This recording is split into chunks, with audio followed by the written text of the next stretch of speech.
यह एक high voltage line है जो 400 केवी की है। 400 केवी मतलब 4 लाख वोल्ट। लेकिन क्या कभी आपने दिमाग लगाया कि इस लाइन के इतने हाई वोल्टेज को कौन मेजर करता है और मेजर करने वाला डिवाइस कैसा होगा? यदि आपने इस छोटे मीटर को देखा हो तो इसकी मैक्सिमम वोल्टेज रेंज 750 वोल्ट है और शायद ही हमने कभी इससे मैक्सिमम रेंज टेस्ट की होगी। और बहुत से लोग तो ऐसे भी है जिन्होंने कभी वोल्टेज टेस्ट ही नहीं किया और कुछ ऐसे भी है जो डायरेक्ट हाथ लगा के भी टेस्ट कर लेते हैं। अब हमें इस हाई वोल्टेज को मेजर करने के लिए एक बहुत बड़ी साइज का मीटर बनाने की जरूरत है और मीटर को लाइन से कनेक्ट करने के बाद हमें बहुत दूर से ही वोल्टेज देखना होगा, क्योंकि हाई वोल्टेज का मैग्नेटिक फील्ड इतना स्ट्रॉन्ग होता है कि हमें इसके पास में जाने की जरूरत नहीं है, हमें दूर से ही यह अपने पास खींच सकती है। तो फिर हमने दो ट्रांसफॉर्मर बनाए जो हाई एक्यूरेसी पे काम करते हैं, सीटी और पीटी। सबसे पहले हम सीटी को समझते हैं जिसकी फुल फॉर्म करंट ट्रांसफॉर्मर होती है। अब इसके नाम से ही पता चल रहा है कि यह करंट को मेजर करती है, लेकिन यह करंट को एक्चुअल में मेजर नहीं करती है। मान के चलते हैं इस ट्रांसमिशन लाइन से 1000 एम्पियर का करंट फ्लो करता है तो यह इस करंट को 5 एम्पियर तक रिड्यूस कर देगी और इस 5 एम्पियर को हम इस छोटे मीटर से मेजर कर सकते हैं। लेकिन यह कैसे किया जाता है इसको समझते हैं। यदि इस सीटी को ओपन करके देखें तो इसमें जो ट्रांसमिशन लाइन का जो वायर आ रहा है वह सीधा ही बाहर निकल जाता है, कहीं पे टच नहीं करता है। लेकिन इस वायर के चारों तरफ हम एक वाइंडिंग सेट करते हैं जिसको सेकेंडरी वाइंडिंग बोलते हैं और सेकेंडरी वाइंडिंग के हम दो टर्मिनल निकाल लेते हैं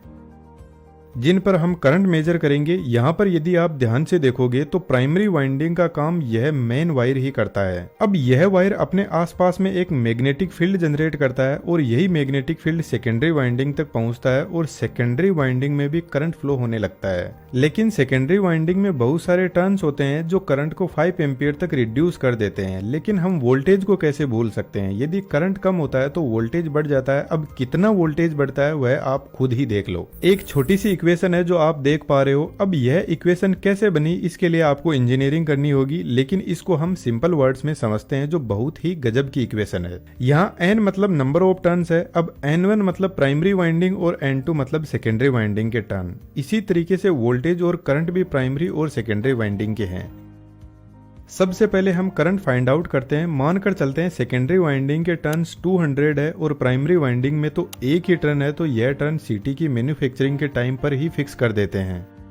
और मान के चलते हैं यह हाई वोल्टेज लाइन है तो इसमें 1000 एम्पियर का करंट फ्लो कर रहा है। अब यदि हमें सेकेंडरी वाइंडिंग का करंट पता करते हैं तो हमें 5 एम्पियर का करंट मिल जाएगा। लेकिन अब वोल्टेज का भी पता करते हैं। प्राइमरी और सेकेंडरी वाइंडिंग में टर्न तो फिक्स है और मान के चलते हैं यह 400 केवी की लाइन है तो प्राइमरी वाइंडिंग का वोल्टेज 400 किलोवोल्ट हो जाएगा और सेकेंडरी वाइंडिंग का अब वोल्टेज हम निकालते हैं तो हमें मिलता है 8 करोड़ वोल्टेज, जो हमारी पूरी तरीके से बैंड बजाने के लिए सफिशिएंट है। तो करंट ट्रांसफॉर्मर की यह एक सबसे बड़ी प्रॉब्लम है। तो इसे सोल्व करने के लिए हम क्या करते हैं, इसकी जो सेकेंडरी वाइंडिंग के जो दो टर्मिनल है इसके ऊपर हम एक एमीटर लगाते हैं जो करंट को मेजर करता है। अब हम वोल्टेज निकालते हैं। 5 एम्पियर का करंट इस मीटर से फ्लो करेगा और इस मीटर का कुछ ना कुछ रेजिस्टेंस भी होगा। मान लेते हैं 1 ओम का रेजिस्टेंस है। अब ओम का नियम कहता है voltage is equal to current into resistance होता है। वोल्टेज हमें निकालना है, करंट 5 एम्पियर है, रेजिस्टेंस 1 ओम है तो वोल्टेज हमें मिल जाएगा 5 वोल्ट।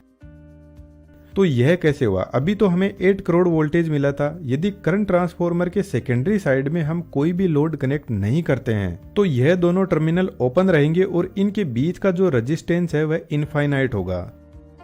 तो यहाँ पर हाई वोल्टेज अपीयर होगा। लेकिन जैसे ही हम लोड कनेक्ट कर देते हैं तो एमीटर हमारा एक लोड की तरह काम कर रहा है, तो फिर यहाँ पर करंट भी फ्लो करने लग जाएगा और रेजिस्टेंस भी मिल जाएगा और हमारा वोल्टेज लिमिट में आ जाएगा। तो इस बात का हमेशा ध्यान रखा जाता है कि सीटी की जो सेकेंडरी साइड है उस पर हमेशा कुछ ना कुछ लोड होना जरूरी है। यदि उस पर लोड नहीं रहा तो सब कुछ तबाह कर सकती है ये।